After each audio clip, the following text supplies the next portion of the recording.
કેમ છો બાળ મિત્રો?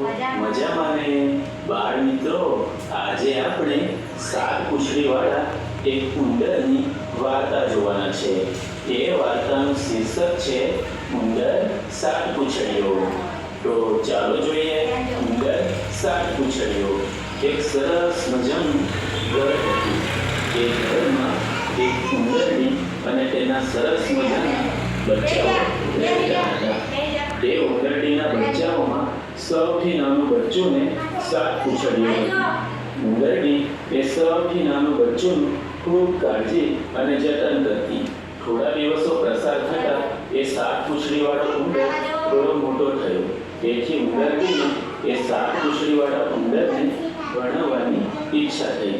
તેથી ઉંદરડી તો બજારમાં જઈ ઉંદર માટે શાળાનો પહેરવેશ, દફતર અને બૂટ ચંપલ લઈ આવે છે અને એ નાના ઉંદરને ખૂબ સરસ તૈયાર કરી શાળાએ મોકલે છે.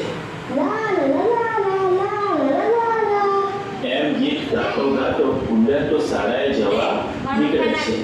ઉંદર તો શાળામાં પહોંચે છે ત્યારે બધા છોકરાઓને ઉંદરની 7 પૂંછડીઓ જોઈને કૌતુક થયું અને બધા છોકરાઓને તો ગમત પડવા લાગી અને બધા છોકરાઓ ઉંદરના આજુબાજુ ભેગા થઈ ગયા અને પછી ઉંદરની પૂંછડીઓ ગણવા માંડ્યા. 1 2 3 4 5 6 7 અને ઉંદરને ખીજવતા બોલવા લાગ્યા, ઉંદર 7 પૂંછડીઓ, ઉંદર 7 પૂંછડીઓ, ઉંદર 7